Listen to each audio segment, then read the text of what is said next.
Sa ngalan ng Ama, ng Anak, at ng Espiritu Santo. Amen. Sumainyo ang Panginoon. At sumainyo rin. Mga kapatid, tayo ay nasa ika-11 linggo ng pangkaraniwan na panahon. Habang tayo ay nagpupuri at nagpapasalamat sa napakaraming biyaya at grasya na ating natatanggap sa ating mapagmahal na Diyos. Atin din sinasama at pinagdarasal sa misang ito ang ating mga tatay, ang ating mga ama. Ngayong linggo, pinagdiriwang din natin ang Father's Day. May kasabihan that a father's love is no less than a mother's love. Alam natin na walang katumbas ang pagmamahal ng isang ina. Pero ang pagmamahal ng isang tatay, hindi man halata, hindi man nakikita, pero ang pagmamahal ng isang ama ay mahalaga din, totoo, at umaapaw. Tandaan natin ang ating Panginoong Jesucristo, pag nagdarasal, tinatawag niya ang Diyos bilang kanyang ama. Naranasan ni Jesus ang pag-ibig ng Diyos sa larawan ng isang tatay. Kaya naman, ipagdasal natin ang ating mga ama. Alam natin na napakaraming mga ama, minsan ay hindi nagiging tapat sa kanilang mga asawa o kaya naman sa kanilang mga pamilya. Naway sa mga ama na lumayo, nawala sa kanilang mga minamahal, ay makapagbalik at maging buo ang kanilang pagsasama. Para naman sa mga ama na nahihirapan at nanghihina, naway tulungan sila ng Diyos at palakasin para pagpatuloy nila ang kanilang paglilingkod sa kanilang mga pamilya at para maging huwaran sila ng pagsunod sa kagustuhan ng Diyos. Sa napakaraming beses na kung saan tayo din ay nagkulang sa pagmamahal sa iba, lalong-lalo na sa ating mga minamahal na ama. Hilingin natin muli ang awa at pagpapatawad ng Diyos para tayo ay makitang karapat-dapat makatanggap sa mga banal na misteryo. Inaamin ko Sa makapangyarihang Diyos at sa inyo mga kapatid, na lubha akong nagkasala sa isip, sa salita, sa gawa at sa aking pagkukulang. Kaya isinasamo ko sa mahal na Birheng Maria, sa lahat ng mga anghel at mga banal, at sa inyo mga kapatid, na ako'y ipanalangin sa Panginoong ating Diyos. kaawaan tayo na makapangyarihang Diyos, patawarin tayo sa ating mga kasalanan at patnubayan tayo sa buhay na walang hanggan. Amen. Manalangin tayo. Ama naming makapangyarihan, lakas ka na mga walang inaasahan, kundi ikaw. Ang pagluhog namin ay iyong pagbigyan, sapagkat kami mga tao lamang, na pawang mahihina kapag iyong iniiwan.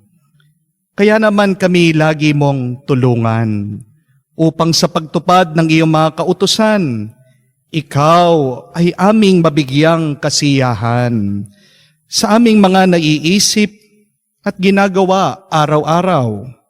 Sa pamagitan ni Jesucristo, kasama ng Espiritu Santo, magpa sa walang hanggan. Amen.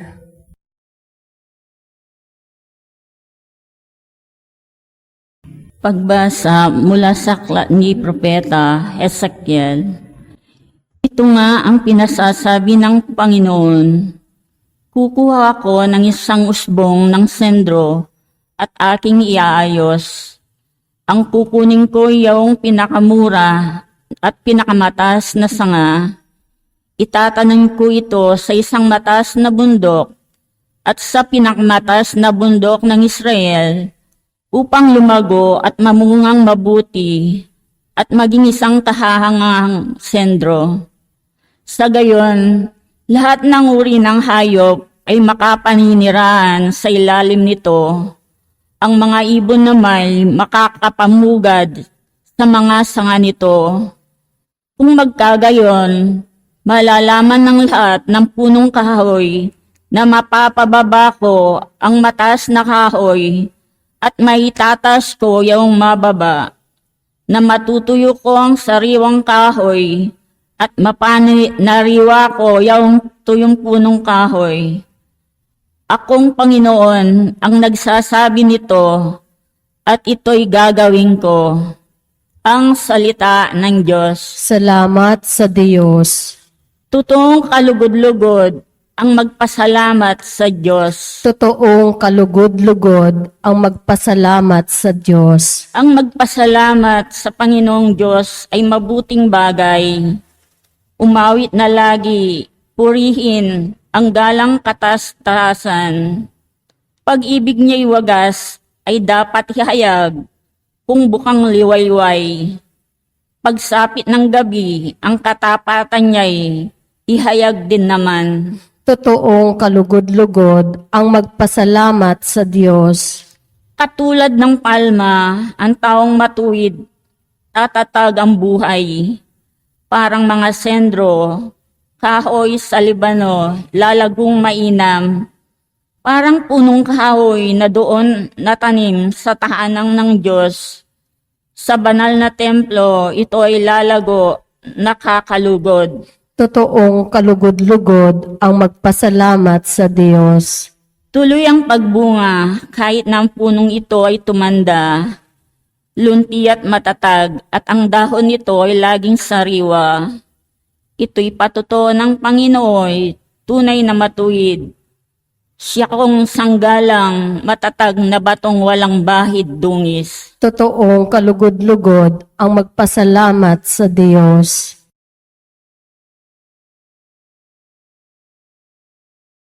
Pagbasa mula sa ikalawang sulat ni Apostol San Pablo sa mga Korinto. Mga kapatid, laging malakas ang aking loob. Alam ko na habang tayo nasa tahanang ito, ang ating katawan hindi mapapasa atin ang tahanang galing sa Panginoon. Namumuhay ako ayon sa pananalig sa Diyos, hindi sa mga bagay na nakikita.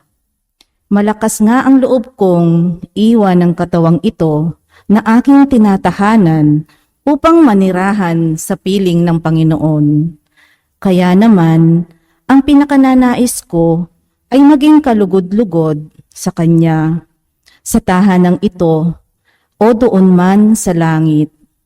Sapagkat bawat isa ay haharap sa hukuman ni Kristo upang tumanggap ng kaukulang ganti sa kanyang ginawa, mabuti man o masama, nang siya'y nabubuhay pa sa daigdig na ito. Ang salita ng Diyos. Salamat sa Diyos. Salita ng Diyos, ang buto na tanim ni Hesukristo upang tumubo sa tao. Aleluya, aleluya. Sumainyo ang Panginoon. At sumainyo rin. Ang mabuting balita ng Panginoon ayon kay San Marcos. Papuri sa iyo, Panginoon. Nung panong yun, sinabi ni Jesus sa mga tao, ang paghahari ng Diyos ay maitutulad sa isang naghahasik ng binhi sa kanyang bukid. Pagkatapos niyon, magpapatuloy siya sa kanyang pang-araw-araw na gawain. Tutubo at lalago ang binhi nang hindi niya nalalaman kung paano. Ang lupa siya'y nagpapasibol at nagpapabunga sa mga pananim. Usbong muna, saka uhay na pagkatapos ay mahihitik sa mga butil. Pagkahinog ng mga butil, agad itong ipagagapas sapagkat dapat nang anihin. Sa ano nating ihahambing ang paghahari ng Diyos? Sabi pa ni Jesus, anong talimhaga ang gagamitin natin upang ilarawan ito? Tulad ito ng butil ng mustasa na siya'y pinakamaliit sa lahat ng binhi. Kapag natanim na at lumago, ito'y nagiging pinakamalaki sa lahat ng puno ng gulay. Nagkakasanga ito ng malalabay Ano pat ang mga ibon ay nakapamumugad sa mga sanga nito. Ang salita'y pinangaral ni Jesus sa kanila sa pamamagitan ng maraming talimhaga tulad nito, ayon sa makakaya ng kanilang pangunawa. Hindi siya nangaral sa kanila nang hindi gumagamit ng talimhaga, ngunit ipinaliwanag niya ng salirinan sa kanyang mga alagad ang lahat ng bagay. Mga kapatid, ang mabuting balita ng Panginoon. Pinupuri ka namin, Panginoong Heso Kristo. Magandang araw po muli sa inyong lahat. Happy Sunday po at gusto ko pong i-greet lahat ng ating mga ama na nakasubaybay din sa ating online mass na Happy Father's Day. Paki-greet nyo naman po ang inyong mga ama. Kung katabi nyo ngayon, yakapin nyo, halikan nyo, o kahit na kayo ay nakalayo, text nyo naman po, sabihin nyo, Happy Father's Day, chup chup muah muah. Meron pong isang kwento tungkol din po sa isang ama. Ito pong tatay na ito, very hard worker, masipag po. Pero dahil po siguro sa kanyang trabaho, nakakalimutan niya yung kanyang obligasyon para sa kanyang anak. Minsan po, kailangan niya mag-attend ng PTA meeting, wala po doon yung tatay dahil nagtatrabaho. Sinabihan naman po ng bata na siya ay magmo-moving up dahil po marami pong mga kausap, nakalimutan, nakaligtaan, hindi po nakarating doon sa moving up ceremony ng bata. Uhaw na uhaw po sa atensyon itong bata. Pag umuuwi yung tatay, minsan gustong makalaro ng bata o makasama, makakwentuhan, hindi man po maibigay ng oras ng tatay sa kanyang anak. Pero kahit na marami pong pagkukulang ang anak, mahal na mahal pa rin niya yung kanyang ama. Kaya nga po nung minsan, nakonsensya po itong tatay at naisipan niya para makabawi, sila po ay magbabakasyon. At niyaya po niya yung kanyang anak, very excited po yung bata, sila po ay nag-beach. Pero doon po sa tabi ng dagat, meron pong isang bundok. Kaya pagkatapos po nilang lumangoy, sila po ay nag-hiking, umakyat doon sa bundok. At pagkaakyat nila, nandun na sila sa tuktok ng bundok, kita po nila, napakalawak, sinubukan po ng bata na siya ay sumigaw. Sabi po niya, I love you, Papa. Dahil po napakalawak ng lugar, biglang nag-echo. Sabi po, I love you, Papa. Papa, Papa, Papa, Papa. Ito pong tatay, sinubukan din po. Sabi niyang ganyan, I love you, anak. Bigla sumagot po yung echo. Alam niya po sabi, sinungaling, sinungaling, sinungaling, sinungaling. May kasabihan po sa Ingles, tandaan nyo, that life is an echo. You receive what you give. Sa atin sa Pilipino, meron din tayong ganyan na kasabihan. Kung ano ang tinanim, siya ang aanihin. And that is very biblical. Yan po yung narinig natin sa Ebanghelyo. Kung ano ang tinanim, meron kang aanihin. At mas maganda pa nga po, dagdag pang turo ni San Pablo kung babasahin niyo po sa kanyang mga sulat. Sabi niya, magtanim ka ng marami, aani ka ng marami. Magtanim ka ng kakaunti, aani ka ng kakaunti. Ang tanong ko po sa inyo, ano ang tinatanim nyo sa buhay nyo? Yan ba ay mabuti o masama? Yan po ba ay tuwa o lungkot? Yan po ba ay pangarap o pagsuko? Mga kapatid, alam ko po marami sa inyo ang magsasabi sa akin, Father, paano ko makakapagtanim ng mabuti, ng maganda, ng maayos sa buhay ko? Ang dami kong mga problema, ang dami kong mga pagsubok, ang dami kong lungkot, napakalalim ng lungkot na aking nararamdaman ngayon. But here is another good news.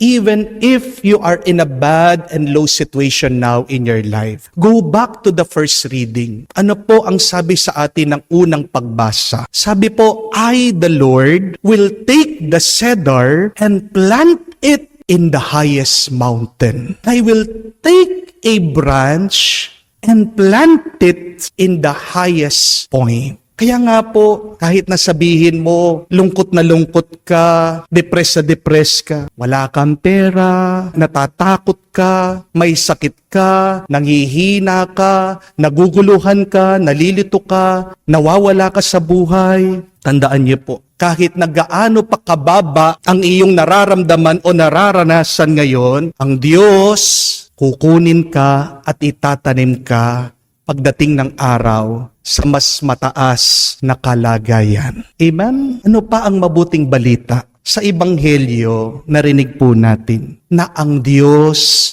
ang nagtatanim. At ano ang tinatanim ng Diyos? Ang kanyang kaharian. Kung wala ka mang gana, kung wala kang lakas na magtanim ng mabuti ngayon sa iyong buhay, manalig ka, maniwala ka, manampalataya ka na ang Diyos may ginagawa. God plants His grace, His blessing, His kingdom in us. And if we allow God to work in our lives, and if you allow God to be free to cultivate His grace in our life, good things will bear in you. You would experience beautiful things in your life. Amen? God is the farmer, and God plants His kingdom in each and one of us. Ang ganda po ng mensahe. Di po ba? Kaya huwag kang magtatanim ng galit.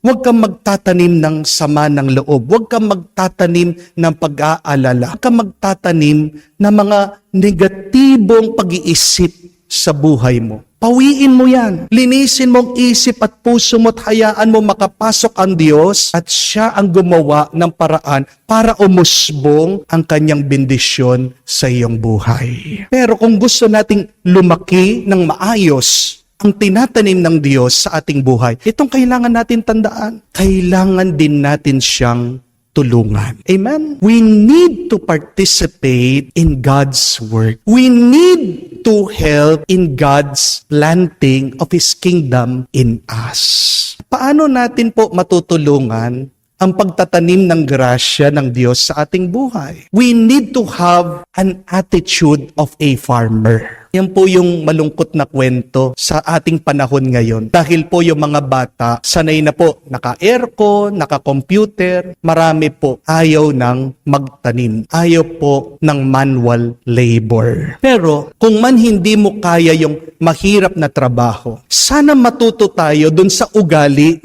at pag-iisip ng mga magsasaka. Dahil meron po silang magandang pamamaraan na kung tayo ay matututo, dyan din po tutubo ang tagumpay sa ating buhay. At paano po tayo mag-iisip kamuka ng mga magsasaka? 4 po na aral ang tandaan niyo. How to think like a farmer, how to learn from the ways of the planter, so that the grace of God will bear fruit in you. Number 1, a farmer does not shout at his crop. Second, he does not blame his plants for not growing fast enough. Number 3, he does not uproot the plants when they do not have any fruit. Number 4, he irrigates and fertilizes. Isa-isahin po natin. Mga kapatid, my dear friends, your dreams, your career, your relationship, your spirituality, your health will also grow abundantly if you follow these 4 steps. If you follow these 4 rules in planting. Number 1, do not shout. Huwag po kayong sisigaw. Do not shout at what you are doing. Do not shout at your work. Do not shout at people. Huwag niyo pong sisigawan yung mga minamahal niyo. Huwag kayong sisigaw sa buhay niyo. Narinig niyo naman po sa Ebanghelyo, di po ba? Yung nagtatanim, ang Diyos, tahimik na nagtatrabaho. At kahit po buksan niyo ang inyong Biblia, hanapin niyo, hindi niyo mababasa na sumisigaw ang Diyos. Ang Diyos nag-uutos sa kanyang bayan na sumigaw. Ang bayan ng Diyos sumisigaw, nagdidiwang. Pero kahit na galit ang Diyos, hindi siya sumisigaw. Bakit? Naiintindihan ng Diyos na hindi tutubo ang kanyang tinatanim kung sisigawan niya. Amen? Remember that thunder will not help the growth of plants. But it is the gentle rain that helps its growth. Kahit na kumulog ng kumulog, anong mangyayari po doon sa tinanim mo? Matatakot yan. Matutuyo yan, uurong yan, at ganyan din po sa ating buhay. My dear friends, if you shout at people, the people will only remember the negative feelings and not your message. No matter how good intention you are, kahit na sabihin mo, mabuti naman yung aking gusto, mabuti ang aking mga balak. Pero hindi yan tungkol dun sa kung ano yung iyong nararamdaman. Tungkol yan dun sa ano ang pinadama mo doon sa tao. Amen? We must learn to be quiet when we work. Try it kahit na anong gawin mo. Huwag kang mag-ingay. Tumahimik ka. Dahil yung bibig mong yan, ikakapahamak mo. Amen? Tumahimik ka lang. Kung nangangarap ka, tikom mo ang bibig mo pag nagtatrabaho ka. Huwag kang magsasalita. Kung ikay umaasenso at nagtatagumpay, magsalita ka lang. Pagtapos na ang lahat, pag nakamtan mo ng panaginip mo. That is the first one. Do not shout. Be quiet in your work. But secondly, do not blame the plants when they are not growing. Huwag mo sisisihi ang iyong tinanim dahil hindi pa ito mabilis na tumutubo. The first sin of man in Genesis is his disobedience of God. Pero alam niyo po ba kung ano yung pangalawang kasalanan ng tao pagkatapos niyang sumuway sa Diyos? Yung may sinisi siya dun sa kasalanang ginawa niya. That is the second sin of man. Blaming others for your sin. Gustong-gusto ko po itong kasabihan ng mga Chinese. Sabi po nila, he who blames others has a long way. He who blames himself is halfway there. And he who blames no one has reached their destination. Ang ganda po, no? Pag sinisisi mo ang iba, malayo pa ang tatahakin mo. Sisihin mo ang sarili mo, malapit ka na. Pero pag wala ka ng sinisisi, nakarating ka na. Kapatid, remember that blame leads to pain. Ang ganda po nun. Bakit ka nasasaktan? Kasi may sinisisi ka. Kung wala pang bunga, huwag kang magbubunga nga. Wala kang magagawang mabuti sa iyong pagsisisi. Remember that you cannot undo the past, but you can always improve the present and your future. Kahit na anong sabihin mo, kahit sino ang sisihin mo, pag nangyari na, nangyari na. Pero nung magandang gawin, kung meron man pagkakamali, di ayusin mo yung ngayon. Lalong-lalo na, ayusin mo ang sarili mo. Amen? Third, do not uproot when you do not have any fruit. Cool ka lang. Huwag kang magmadali. Mga kapatid, minsan, akala natin na hindi tumutubo. Pero sa totoo, ang unang tumutubo sa halaman, yung ugat. Tandaan niyo po ito. The deeper the roots, the sweeter the fruit. Ang ganda po, no? May dahilan bakit ang Diyos inuuna niya na tumubo mas malalim yung ugat. Kasi pag dumating na yung bagyo, siguradong matatag yan. Ang dami sa atin, gusto kasi merong bunga. Pero itong problema. Pag dumating ng pagsubok, ano mangyayari sa bungang yan? Mahuhulog, mawawala, masisira. Huwag kang malulungkot na inuuna mo muna ang pundasyon o ang ugat ng iyong buhay. Kasi ibig sabihin, pag malalim ang iyong ugat, mas matibay ang iyong pagharap sa pagsubok at ng problema. Amen? So be patient. Huwag mong ismulin yung buhay mo ngayon. Kung nagtitiwala ka, naniniwala ka sa Diyos, ang Diyos natin ay malaki, papalakihin din niya ang iyong buhay. Amen? Di po ba ang SM dati, tindahan lang po ng sapatos? Ngayon, napakalalaki ng mga mall. Di po ba? Dati, ano lang ang Jollibee? Nagtitinda lang po ng hamburger at ng palabok. Ngayon, pati sa ibang bansa, meron ng Jollibee, naging international na. Filipino pride. Kahit naman po si Diwata, di po ba? Dati, binugbog.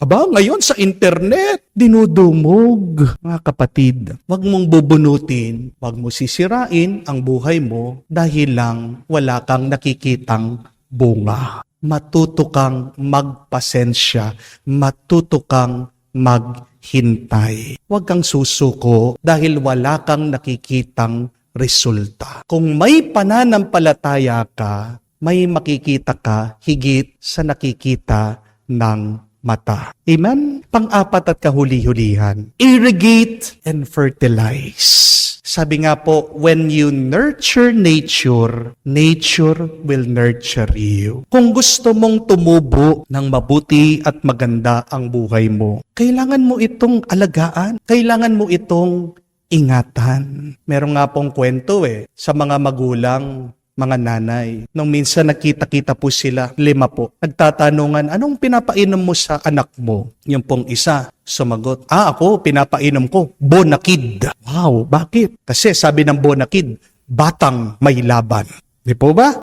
Para paglaki ng anak ko, may laban yan. Yung pong pangalawa, sabi, ako, pinapainom ko, Nido. Kasi sabi ng Nido, you're my number 1. Pagdating ng araw, itong aking anak, number 1. Yan pong pangatlo, sabi, pinapainom ko sa anak ko, Cobra. Cobra? Yung energy drink. Bakit? Anong sabi ng Cobra? Hindi umaatras, tunay na lakas. Pagdating ng araw, hindi aatras yan. Talagang malakas. Yung pong pang-apat, sabi, wala kayo. Pinapainom ko sa anak ko, Emperador. Pinapainom mo, Emperador. Oo, kasi sabi ng Emperador, para sa tunay na tagumpay. Magiging matagumpay yan. Pero po yung panghuli, sabi, wala kayo sa akin. Kasi yung aking anak, pinapainom ko, Red Horse. Bakit naman Red Horse? Ano ang sabi ng Red Horse? Ito ang tama. Pagdating ng araw, ang anak ko palagi tama.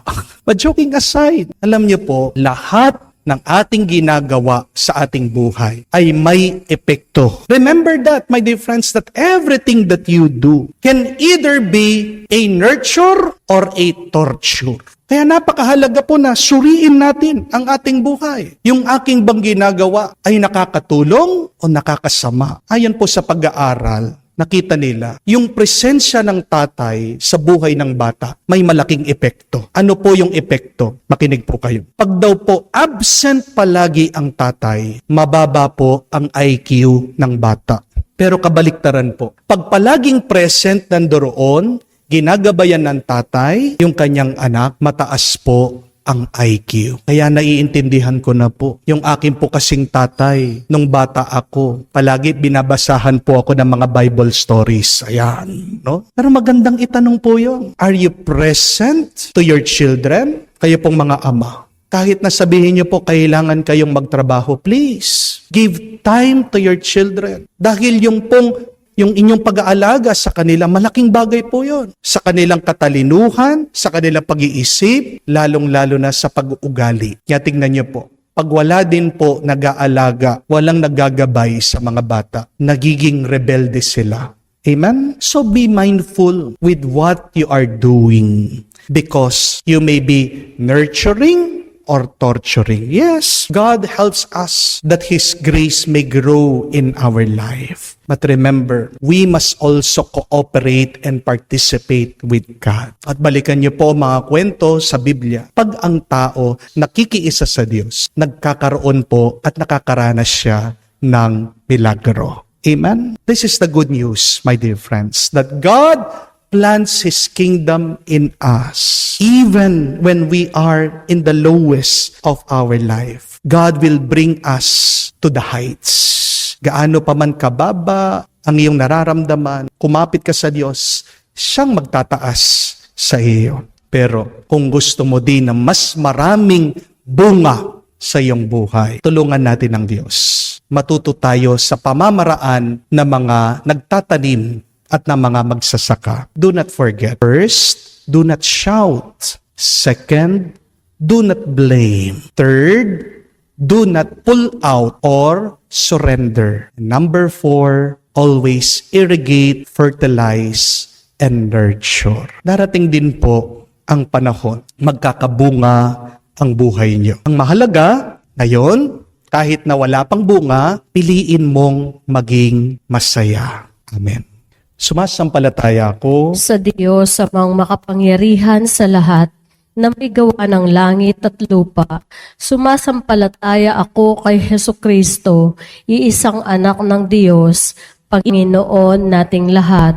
Nagkatawang tao siya, lalang ng Espiritu Santo, ipinanganak ni Santa Mariang Birhen, pinagpakasakit ni Poncio Pilato, ipinako sa krus, namatay, inilibing, nanaog sa kinaroroonan ng mga yumao, nang may ikatlong araw, nabuhay na mag-uli, umakyat sa langit, naluluklok sa kanan ng Diyos, amang makapangyarihan sa lahat.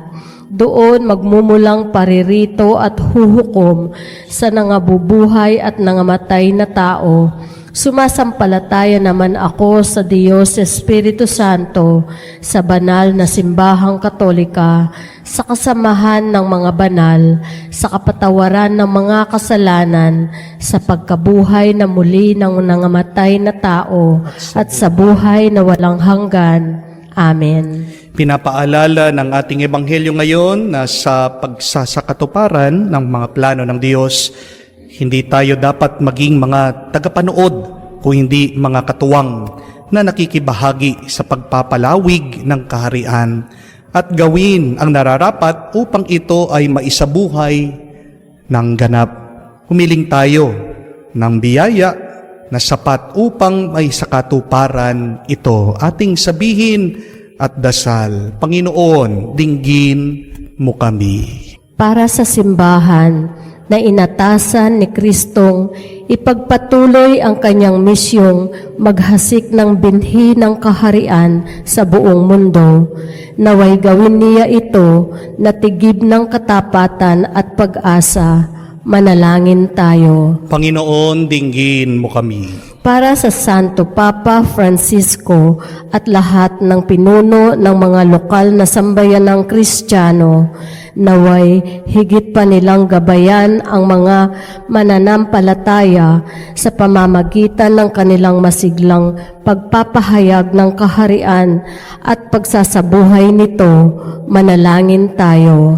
Panginoon, dinggin mo kami. Para sa mga pinunong sibil sa larangan ng politika at kultura, naway ang kanilang mga balakin at paggawa ay higit na mapagpaunlad at mapagtibay sa mga pinahahalagahan ng kaharian ng Diyos, tulad ng katarungan, kalayaan at kapayapaan. Manalangin tayo. Panginoon, dinggin mo kami. Sa katahimikan po ng ating puso, sabihin natin at banggitin sa Diyos ang ating mga personal na pangangailangan, lalong-lalo na ipagdasal natin sa misang ito ang lakas para sa ating mga minamahal na Ama.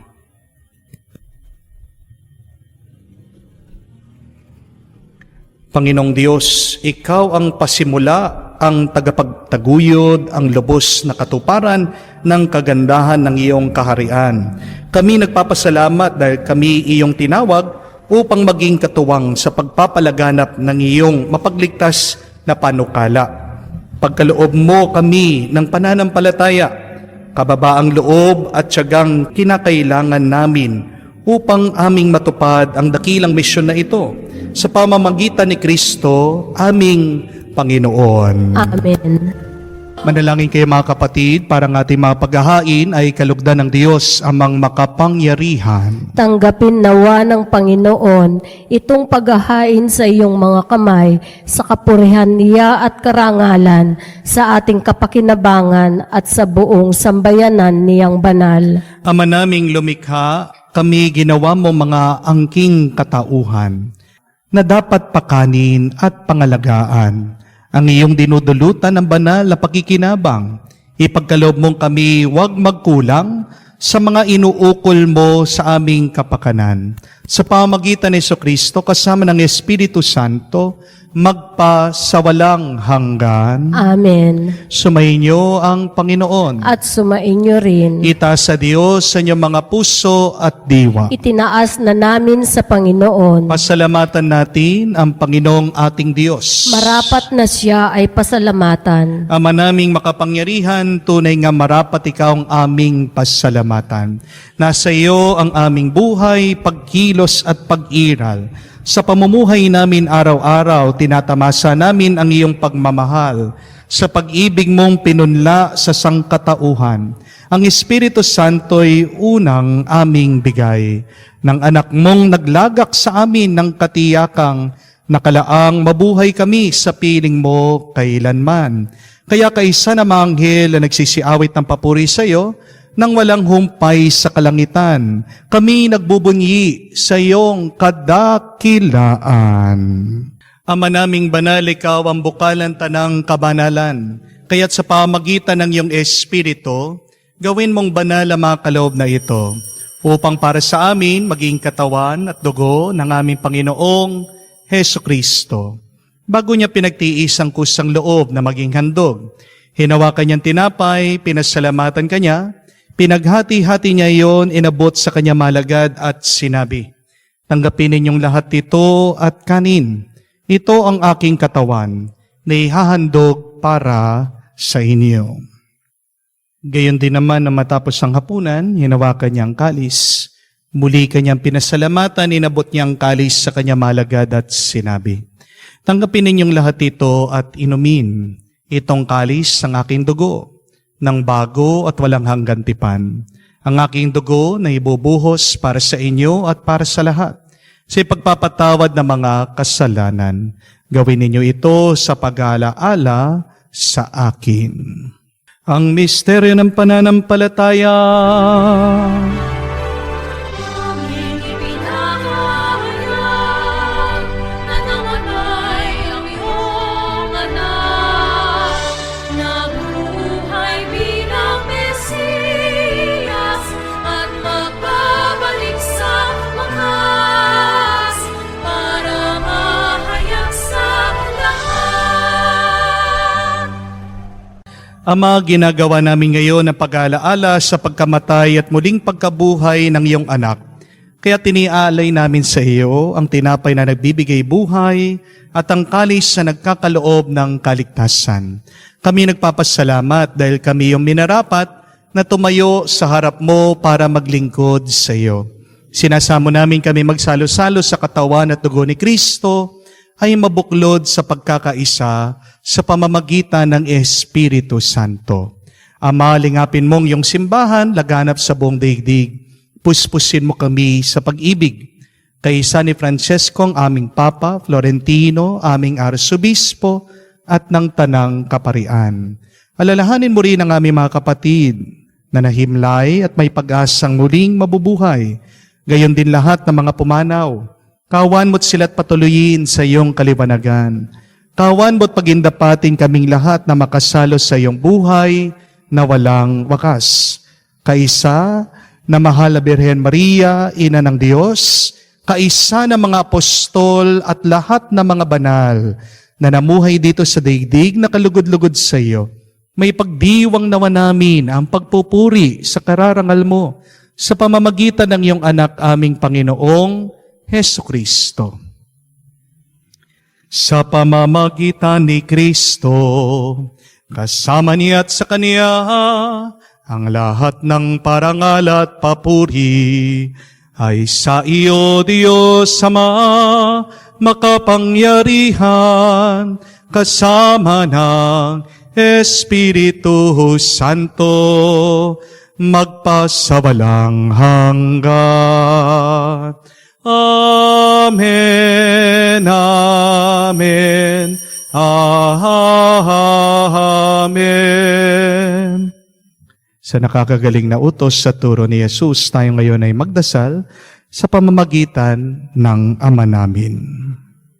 Hinihiling namin kami adya sa lahat na masama, pagkalooban ng kapayapaan araw-araw, iligtas sa kasalanan, ilayo sa lahat ng kapamakan, samantalang aming pinanabikan ang dakilang araw ng pagpapahayag ng tagapagligtas naming si Heso Kristo. Sapagkat iyo ang kaharian, ang kapangyarihan, at ang kapurihan magpakailanman. Amen. Panginoong Heso Kristo, sinabi mo sa mga apostol, kapayapaan ang iniiwan ko sa inyo, ang aking kapayapaan ang binibigay ko sa inyo. Tunghayan mo ang aming pananampalataya at huwag ang aming pagkakasala. Pagkalooban mo kami ng kapayapaan at pagkakaisa ayon sa iyong kalooban. Kasama ng Espiritu Santo, magpa sa walang hanggan. Amen. Kapayapaan ng Panginoon ay laging sumainyo. At sumainyo rin. Magbigayan po tayo ng kapayapaan sa bawat isa. Peace with you po. Kapayapaan po sa inyong lahat. Mga kapatid, naririto ang ating Panginoong Jesucristo, ang Kordero ng Diyos, nag-aalis sa makasalanan ng sanlibutan. Mapalad tayong lumalapit sa piging ng Kordero. Panginoon, hindi ako karapat-dapat na magpatuloy sa iyo, ngunit sa isang salita mo lamang ay gagaling na ako.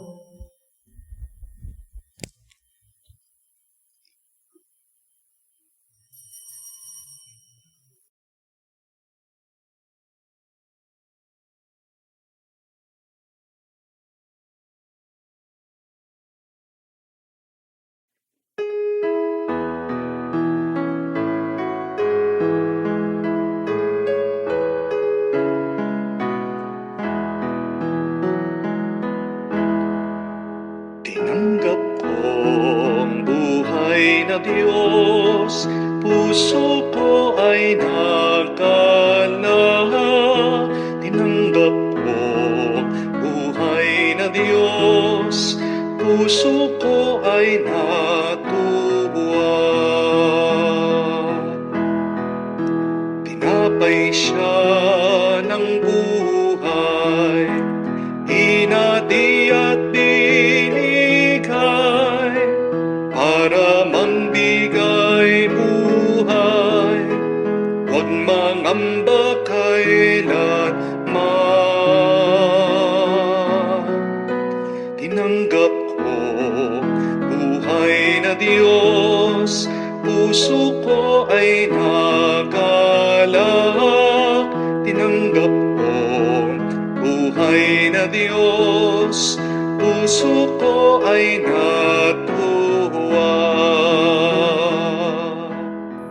Lumuhod po tayo para sa panalangin para sa mga may sakit.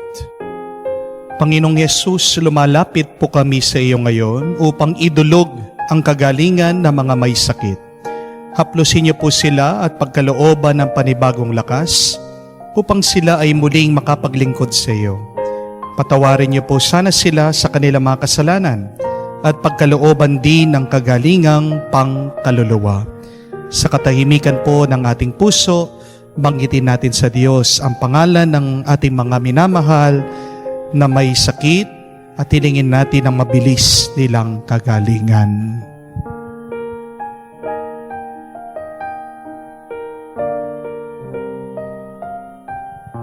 Hinihiling namin to sa ngalan ni Kristo, aming Panginoon. Amen.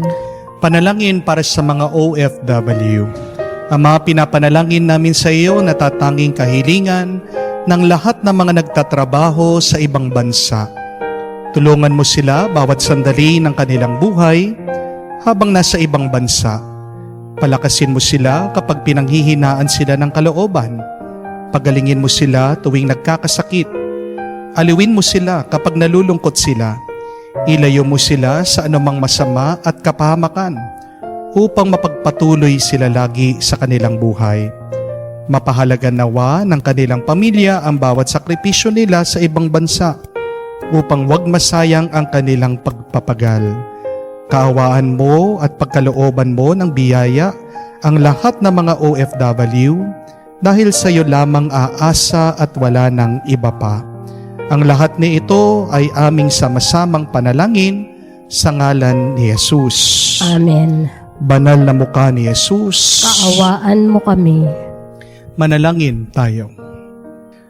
Ama naming mapagmahal, ang pinagsasaluhan naming banal na pakikinabang na nagpapahiwatig ng iyong pakikiisa ay tanang narito nakikipagdiwang at magdulot nawa ng pakikiisa sa iyong sambayanan sa pamamagitan ni Jesucristo kasama ng Espiritu Santo magpa sa walang hanggan. Amen. 4 na bagay na kailangan nating gawin para tulungan natin ang Diyos sa pagpapatubo ng kanyang kaharian o ng kanyang grasya sa ating buhay. Maging kaugali natin o maging kaisip natin ang mga magsasaka. Una, huwag kang sisigaw. Pangalawa, huwag mong sisihin ang iba. Pangatlo, huwag mong puputulin agad kung hindi tumutubo. Huwag mong bubunutin agad kung wala kang nakikitang bunga. Pero pang-apat, kailangan din natin alagaan, irrigate, and fertilize, nurture. Tumulong tayo sa pagpapalaki para agad nating makita ang bunga na para sa atin. Pero meron pang 5. Kailangan din natin na pasalamatan at tulungan ang nagtatanim. Kung ang Diyos hindi napapagod, tayong mga tao napapagod tayo. Normal lang yan dahil meron tayong katawan. Normal lang yan dahil hindi tayo perpekto. Napapagod din ang iyong isip, napapagod din ang iyong puso. Masisipag ang nagtatanim kung pinapalakas mo siya, kung pinapasaya mo siya.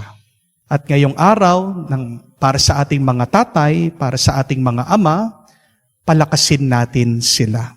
Para pagpatuloy nila ang pagtatanim ng grasya ng Diyos, para tumubo ang pagpapala ng Diyos sa ating mga pamilya.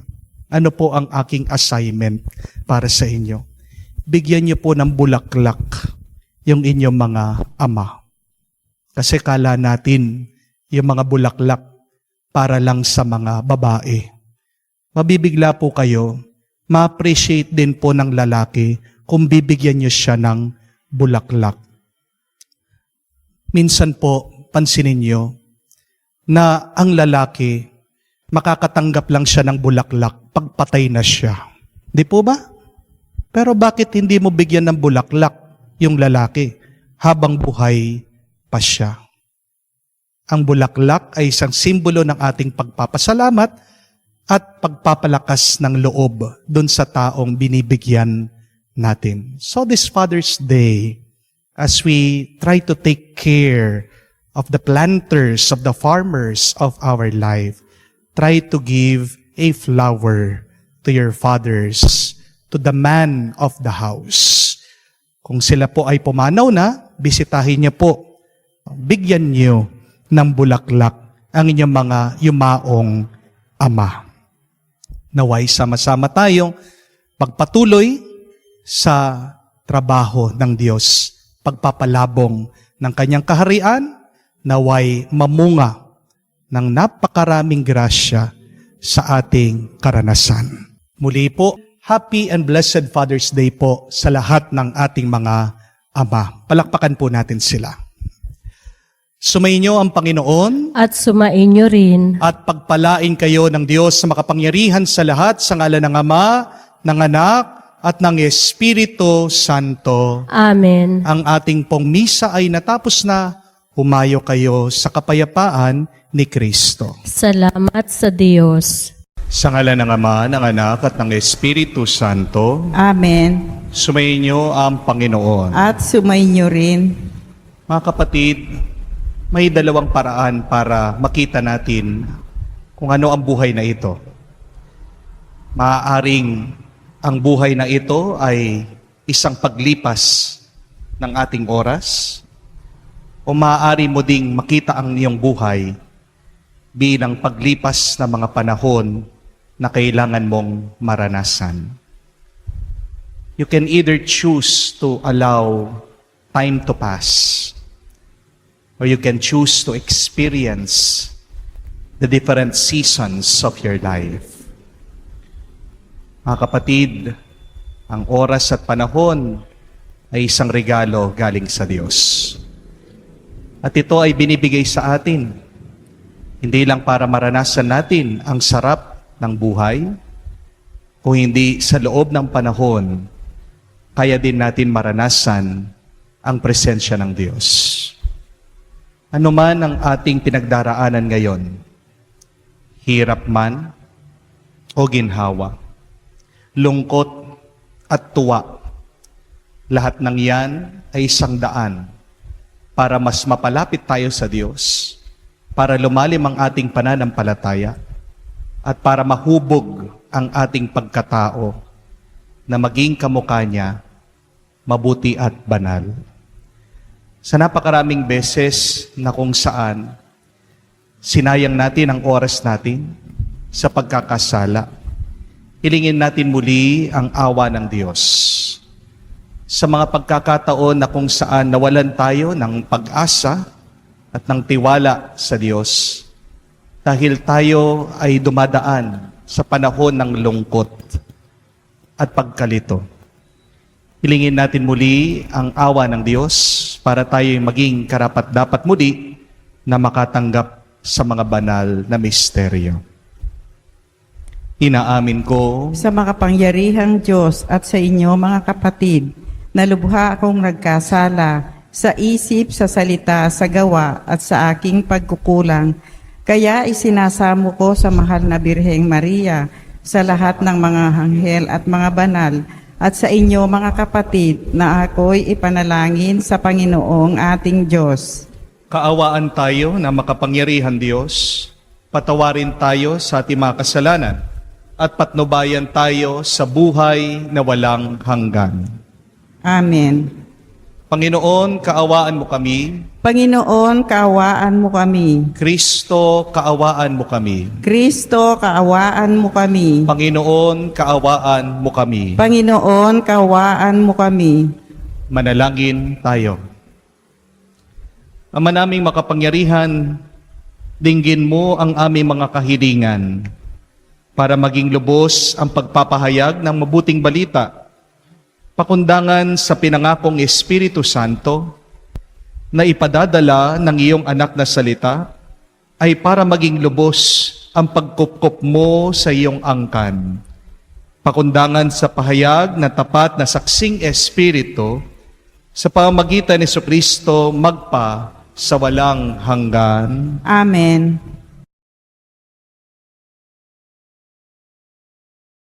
Pagbasa mula sa mga gawa ng mga apostol.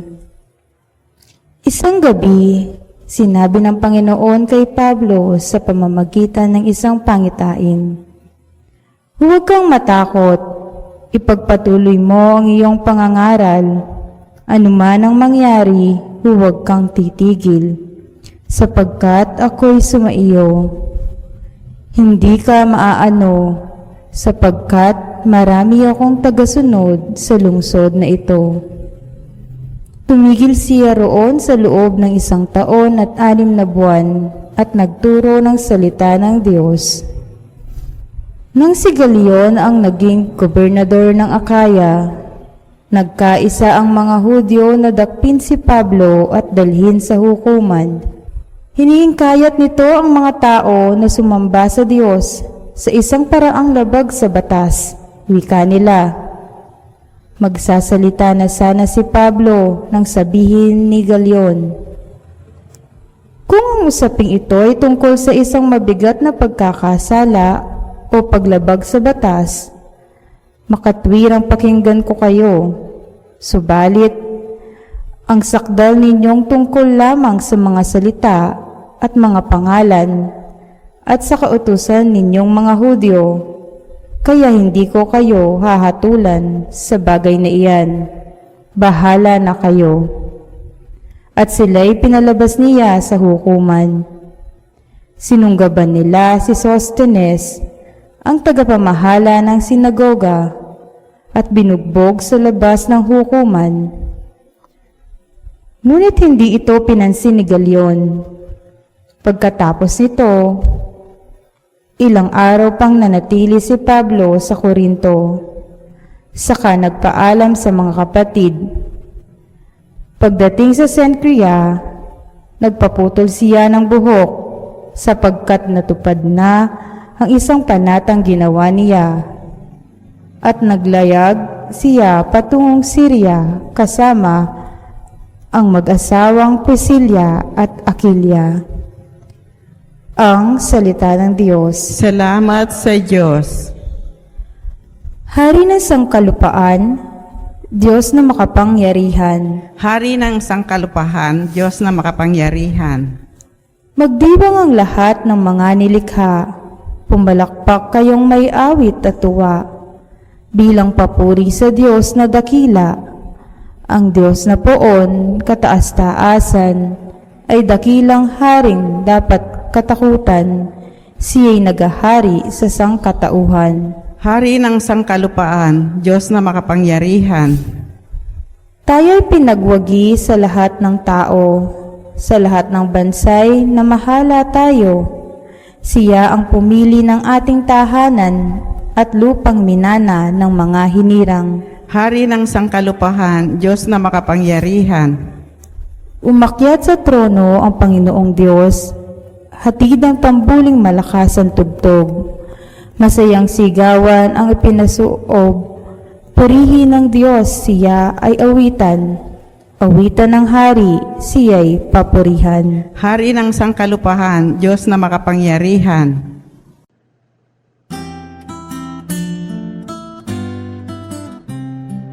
Alleluia, alleluia, alleluia, alleluia, alleluia, alleluia, alleluia, alleluia, alleluia, alleluia, alleluia, alleluia. Si Kristo'y laang magtiis ng tagumpay ay nakamit at sumaatin ang langit. Aleluya, aleluya. Sumainyo ang Panginoon. At sumainyo rin, Ang mabuting balita ng Panginoon ayon kay San Juan. papuri sa iyo, Panginoon. Nung panong iyon, sinabi ni Jesus sa kanyang malagad, "Sinasabi ko sa inyo, tatangis kayo at magdadalamhati, ngunit magagalak ang sanlibutan. Matitigib kayo ng kalungkutan, subalit ito'y magiging kagalakan." Kapag nagdaramdam na ang isang babaeng manganganak, siya'y nahahapis sapagkat dumating ng oras ng kanyang paghihirap. Ngunit pagkapanganak, hindi na niya maaalala ang hirap. Siya'y nagagalak dahil sa ipinanganak na sa sanlibutan ang isang sanggol. Gayon din naman kayo, nalulumbay kayo ngayon, ngunit muli akong makikipagkita sa inyo at mag-uumapaw sa puso ninyo ang kagalakang hindi maagaw ninuman. Mga kapatid, ang mabuting balita ng Panginoon. Pinupuri ka namin, Panginoong Esukristo. Magandang araw po muli sa inyong lahat.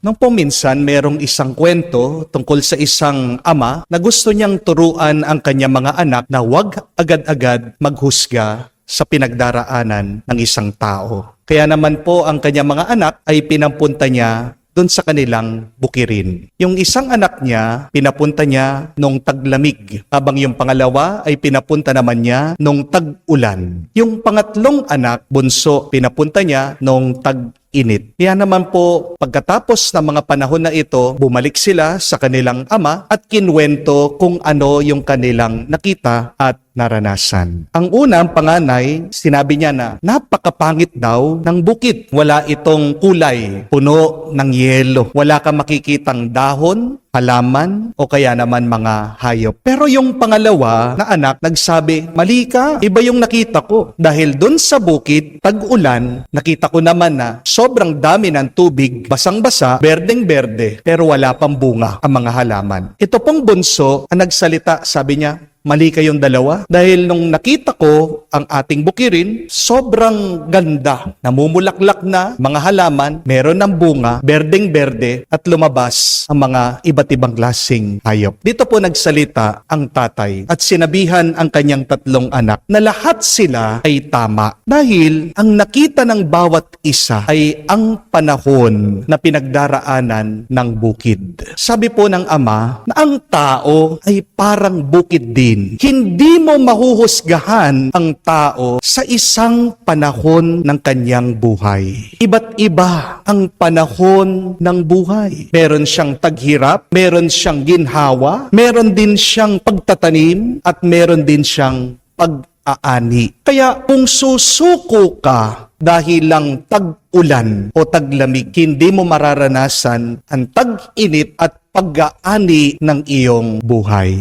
Kung naiinip ka na sa pagtatanim, baka hindi ka rin makakaani. Mga kapatid, isang magandang paalaala na hindi dapat natin husgahan ang buhay ng iba, ang buhay natin, dahil lang meron tayong mahirap na pinagdadaanan na panahon. Huwag natin hahayaan na ang ating tuwa ay mawala dahil lang sa panahon ng hirap at pagdurusa. Hindi po ba yan ang ating narinig?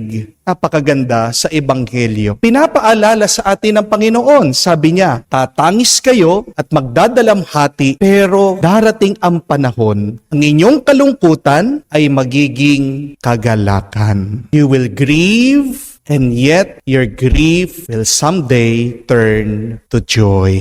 Oo, may panahon ng lungkot. Hindi aalisin ng Diyos yan. Pero darating din ang panahon ng tuwa at ng saya. Amen? This is a good reminder that our life is more than one season. And we must embrace all seasons of our life if we want it to be more fulfilled. Mga kapatid, gusto niyo po bang maging ganap ang inyong karanasan sa buhay? Huwag niyong itatanggi ang mga panahon ng inyong paghihirap. Kailangan natin tanggapin, yakapin at pagdaanan lahat ng panahon ng ating buhay. Kaya meron sa atin nag-aalala, nalulungkot, nadidepress, nagsasawa, sumusuko. Kasi kala nila, iisa lang ang panahon ng buhay. Ang buhay ay higit sa isang panahon. Umiikot ang panahon sa ating buhay. Kung paano ang panahon sa ating mundo ay umiikot din. May tag-init, may taglamig, may taglagas,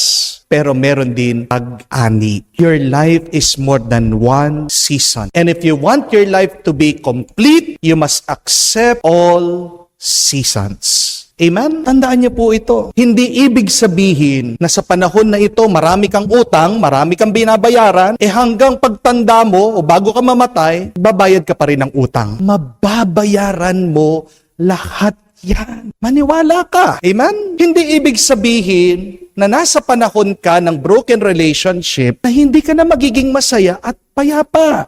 Ano man ang nasira ay mabubuo muli sa oras at panahon ng Panginoon. Amen? Hindi naman ibig sabihin na kayo po mga nagtatrabaho, nakalayo sa inyong mga pamilya, ay forever nang papagod, nagpupuyat, nakalayo sa kanila. Darating din ang panahon, kayo'y makakaipon, na kayo'y uuwi, na matitikman nyo ang bunga ng inyong kapaguran. Amen? Kung paano din sa mga bata, gusto man nila hindi matatapos din sila sa kanilang pag-aaral. Makakagraduate ka rin. Makakapasa ka pa rin sa board exam. Makailan ka pang try o paulit-ulit mo mas sinubukan na mag-exam. Kailan ka hindi mag-graduate? Kailan ka hindi matatapos sa iyong pag-aaral? Pag huminto ka, pag sumuko ka na. Amen? Kung ikaw man ay dumadaan sa panahon ng sakit at karamdaman, huwag kang susuko. Kumapit ka sa Diyos, magtiwala ka sa Kanya dahil meron pa ring paghilom. Darating ang panahon, lalakas ka din, gagaling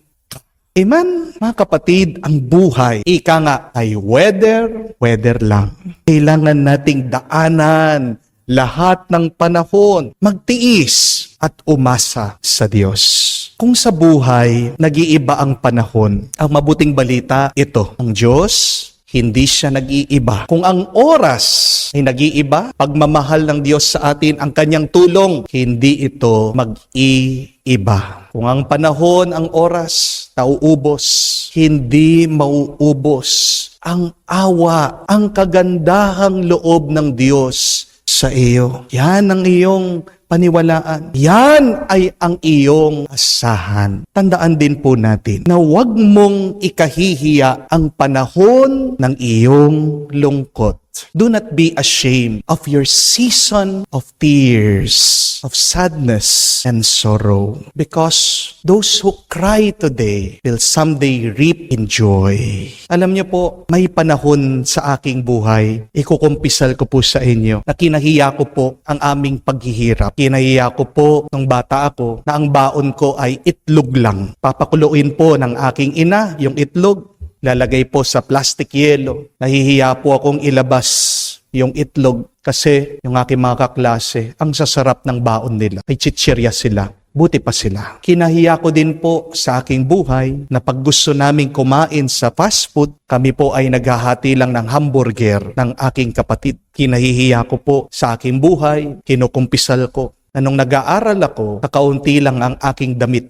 Buti pa ang aking mga kaklase, pag hindi naka-uniforme, ang gagara, ang gaganda ng kanilang mga damit. Kasi kung hindi po magpapasko, hindi ako makakabili ng bagong damit. Pero alam niyo po, kailangan ko palang pagdaanan ng mga bagay na yon. Dahil yung mga panahon ng paghihirap ay panahon ng pagpapalakas sa akin. At hindi ko alam, may dahilan pala ang Diyos. Bakit kailangan ko pagdaanan ang mga panahon ng paghihirap? Opo, ang aking baon ay itlog lang. Pero at least, healthy po ito. Di po ba? Alam niyo po bang mga bata ngayon, ang dami na po may sakit, ang dami po may cancer. Anong sabi ng mga doktor? Dahil sa kinakain ng mga bata. Papasalamat po ako sa paghihirap namin kasi kung meron kaming pera noon, puro na lang chichirya ang aking kinakain, baka nagkasakit ako nung ako'y bata pa. Opo, hindi man kami mayaman, naghahati kami sa hamburger. Pero hindi ko makalimutan yung bonding namin bilang isang pamilya. Pagkatapos naming kumain, wala kaming pera, doon lang kami sa playground kasama namin ang aming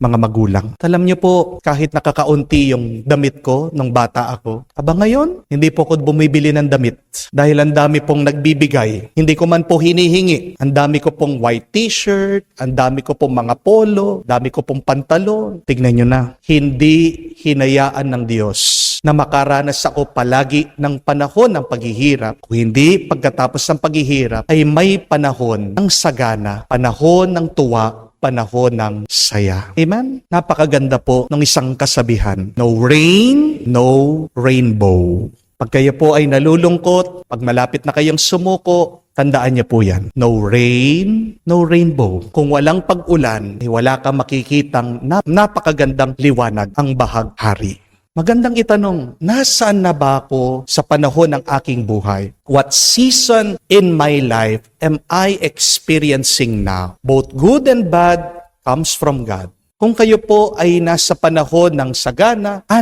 magpuri kayo at magpasalamat sa Diyos. Mag-ipon kayo, pero naway matuto din kayong magbigay. Amen? Kung nasa panahon kayo ng taghirap, wag naman kayo sanang aksaya. Matuto kayong magtiis, pero manatili kayong tapat sa Diyos. Tandaan mo, numan ang iyong nararanasan, lahat ng yan ay galing sa Diyos. May katotohanan, ang lahat ay grasya. Everything is grace. Manatili ka dyan sa karanasan na yan. Pero huwag kang titigil, huwag kang susuko. Kaya sa anumang panahon ng ating buhay, may hirap man o ginhawa, lungkot o tuwa, sana hindi tayo magbago, manatili tayong tapat sa Diyos. Purihin natin siya at pasalamatan dahil hindi nagkukulang ang kanyang pagbabasbas. Palagi kanyang binebendisyonan. Amen. Habang inaasam natin at hinihintay ang kaligayahan ng langit, manalangin tayo na ipagkaloob sa atin ang lakas upang maisabuhay ng lubos ang ating pananampalataya. Ating sabihin, Panginoon, dinggin mo kami. Panginoon, dinggin mo kami. Bilang bayan ng Diyos, tayo naway umako sa krus ni Kristo at maging buhay na mensahe ng pag-asa sa mga taong ipinagkatiwala. Sa pangangalaga natin, manalangin tayo sa Panginoon. Panginoon, dinggin mo kami. Ang mga nawawalan ng pag-asa, naway pagsilahing muli sa kagalakang nagmula sa makapangyarihang Diyos, manalangin tayo sa Panginoon. Panginoon, dinggin mo kami. Ang mga nagdurusa naway palakasin at mapagtiisan ang sakit na kanilang nadarama. Manalangin tayo sa Panginoon. Panginoon, dinggin mo kami. Sa katahimikan po ng ating puso, banggitin din natin at sabihin sa Diyos ang ating mga personal na pangangailangan.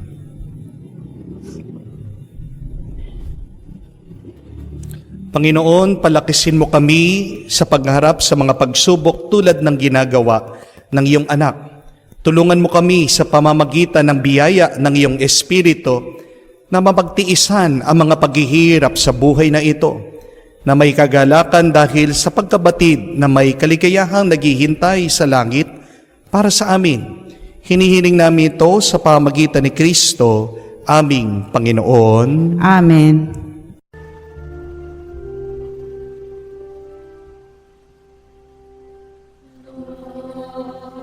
We gather today in your house. We kneel down and pray. We ask for your mercy as we open our hearts to receive your forgiveness, O Lord.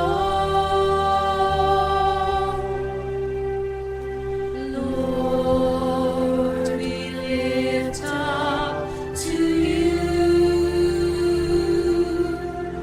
all these gifts we offer for your glory.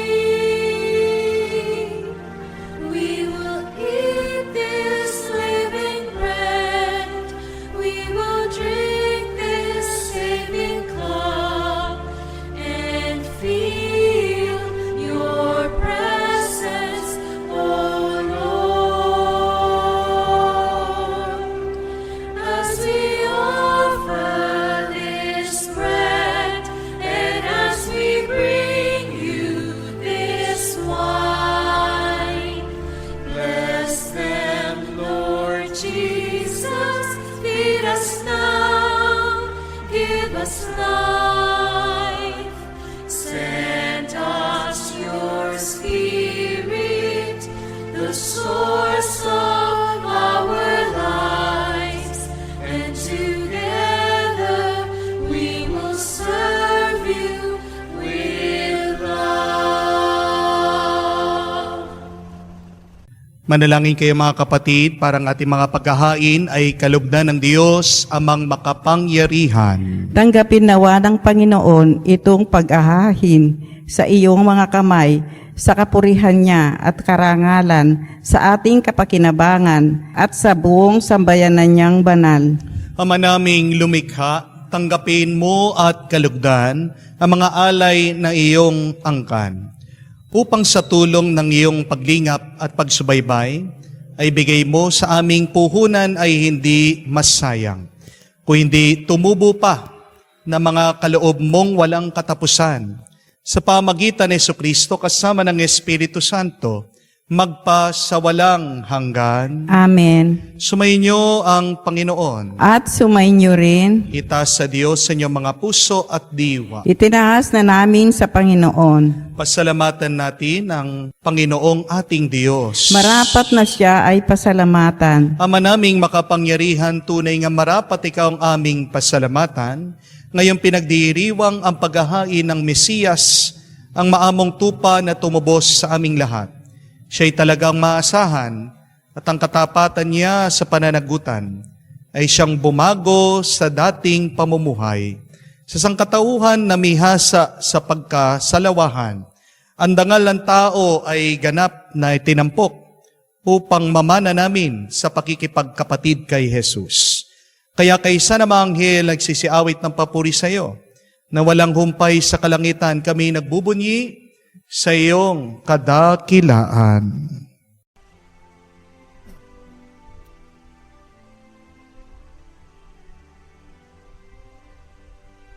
Santo, Santo, Santo, Panginoong Diyos ng mga hukbo, napupuno ang langit at lupa.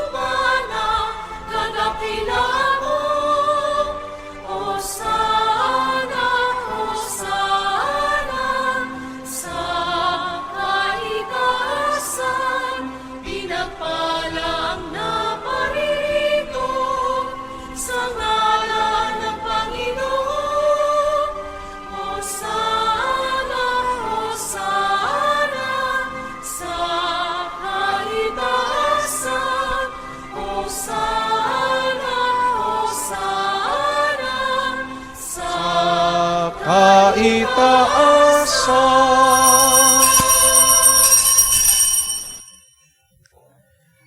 Ama naming banal, ikaw ang bukal ng tanang kabanalan. Kaya't sa pamagitan ng iyong Espiritu, gawin mong banal ang mga kaloob na ito, upang para sa amin maging katawan at dugo ng aming Panginoong Heso Kristo. Bago niya pinagtiis ang kusang loob na maging handog, hinawakan niyang tinapay, pinasalamatan kanya, pinaghati-hati niya iyon, inabot sa kanyang malagad at sinabi, "Tanggapin ninyong lahat ito at kanin. Ito ang aking katawan na ihahandog para sa inyo."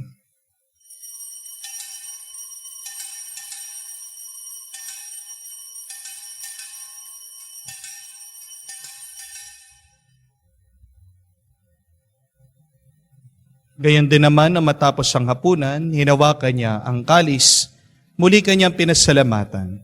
Inabot niyang kalis sa kanyang malagad at sinabi, "Tanggapin ninyong lahat ito at inumin.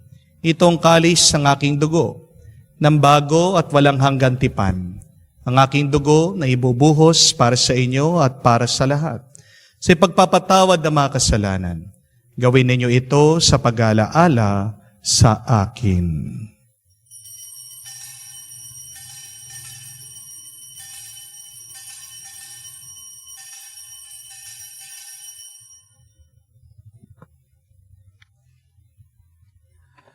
Ang misteryo ng pananampalataya.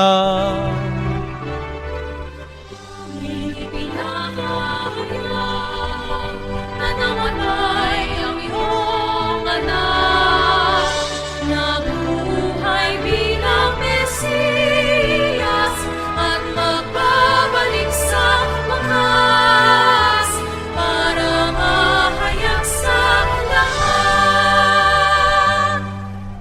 Ama, ginagawa namin ngayon ang pag-alaala sa pagkamatay, muling pagkabuhay ng iyong anak. Kaya tinialay namin sa iyo ang tinapay nagbibigay buhay at ang kalis na nagkakaloob ng kaligtasan. Kami nagpapasalamat dahil kami yung minarapat na tumayo sa harap mo para maglingkod sa iyo. Sinasamo namin kami magsalo-salo sa katawan at dugo ni Kristo ay mabuklod sa pagkakaisa sa pamamagitan ng Espiritu Santo. Ama, lingapin mong iyong simbahan, laganap sa buong daigdig. Puspusin mo kami sa pag-ibig. Kaisa ni Francesco, ang aming Papa, Florentino, aming Arsobispo at ng Tanang Kaparian. Alalahanin mo rin ang aming mga kapatid na nahimlay may pag-asang muling mabubuhay. Gayon din lahat ng mga pumanaw. Kawan mo't sila't patuloyin sa iyong kaliwanagan. Kawan mo't pagindapating kaming lahat na makasalo sa iyong buhay na walang wakas. Kaisa na mahal na Birhen Maria, Ina ng Diyos, kaisa na mga apostol at lahat ng mga banal na namuhay dito sa daigdig na kalugod-lugod sa iyo.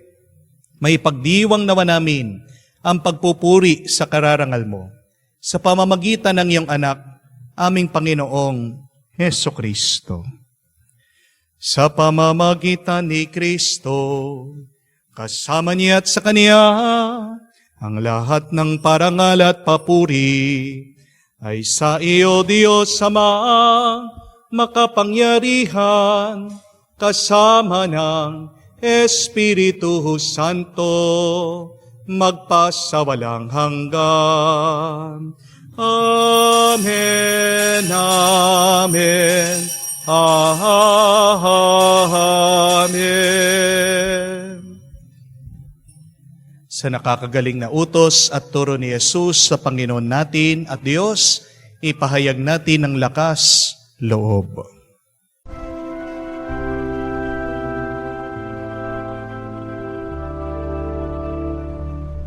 Ama namin, sumasalangit ka, sambahin ang ngalan mo, mapasa amin ang kaharian mo, sundin ang loob mo dito sa lupa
Hinihiling namin kami adya sa lahat na masama, pagkalooban ng kapayapaan araw-araw, iligtas sa kasalanan, at ilayo sa lahat ng kapamakan, samantalang aming pinanabikan ang dakilang araw ng pagpapahayag ng tagapagligtas naming si Heso Kristo. Sapagkat iyo ang kaharian at ang kapangyarihan at ang kapurihan magpakailanman. Amen. Panginoong Heso Kristo, sinabi mo sa mga apostol, kapayapaan ang iniiwan ko sa inyo, ang aking kapayapaan binibigay ko sa inyo. Tunghayan mo ang aming pananampalataya at huwag ang aming pagkakasala. Pagkalooban mo kami ng kapayapaan at pagkakaisa ayon sa iyong kalooban, kasama ng Espiritu Santo, magpasawalang hanggan. Amen. Kapayapaan ng Panginoon ay laging sumainyo. At sumainyo rin. Magbigayan po tayo ngayon ng kapayapaan sa bawat isa.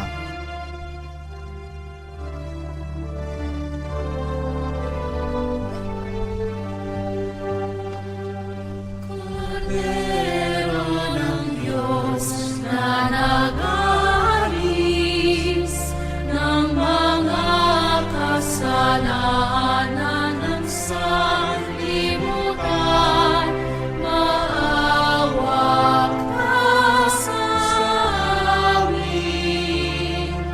Maawa ka sa amin. Kordero ng Diyos na nag-aalis ng mga kasalanan ng sanlibutan, maawa ka sa amin. Maawa ka sa amin. Kordero ng Diyos na nag-aalis ng mga kasalanan ng sanlibutan, ipagkaloob mo sa amin Ang kapayapaan.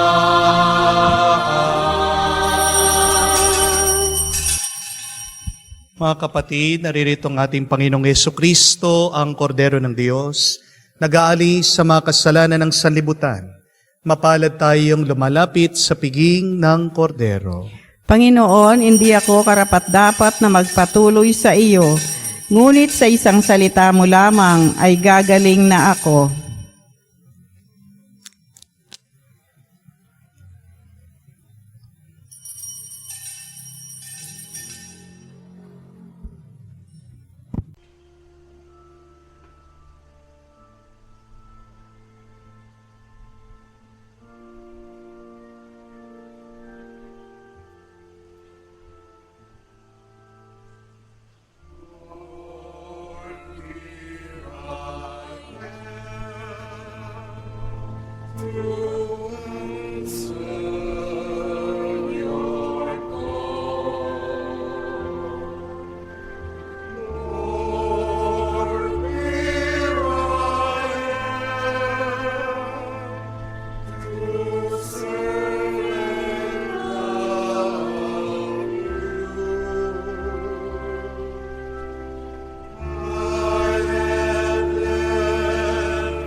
Manalangin tayo. Ama namin mapagmahal, pagpatuloy mo ang iyong matapat na pagsubaybay sa iyong mga dinudulutan ng kaligtasan upang ang mga pinagpakasakit na sagipin ng iyong anak ay makinabang sa pagkabuhay niyang nagbibigay galak. Sa pamagitan niya kasama ng Espiritu Santo, magpa sa walang hanggan. Amen. No rain, no rainbow. Pero meron pa pong isa na magandang kasabihan. No rain, no reaping. Kung walang ulan, wala ka din maaani. Kaya pag umuulan sa ating buhay, kung tayo man ay nahihirapan, tanggapin natin yan. Yan ay pinapadala ng Diyos bilang baspas para tumubo o musbong ang isang grasya na para sa atin. Ang assignment ko po sa inyo, pagdasal niyo pong umulan dito po sa Pilipinas. Dahil napakainit.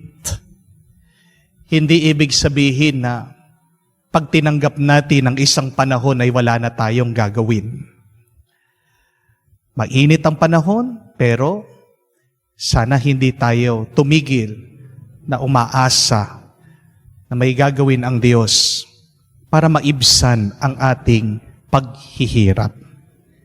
Kaya po, pagdasal natin yung Oratio Imperata para naman po umulan at para lumamig-lamig dito sa ating bansa sa Pilipinas. Napakarami po ang nasasawi ngayon dahil sa heat stroke. Mga sanggol, mga nagmamaneho. Kawawa po ang mga tao na walang aircon. Napakaraming nagdudusa dahil po sa init. Tinatanggap natin ang init. Pero kasama nito ay umaasa tayo na ang Diyos ay gagawa ng paraan para maibsan ang ating hirap at pagdurusa na nararanasan. So, my dear friends, let us come together in prayer to pray for rain so that all of us can experience once again relief in our bodies. Sumainyo ang Panginoon. At sumainyo rin. At kayo ay basbasan ng Diyos makapangyarihan sa lahat sa ngalan ng Ama, ng Anak, ng Espiritu Santo. Amen. Ang ating misa ay natapos na. Humayo kayo sa kapayapaan ni Kristo. Salamat sa Diyos.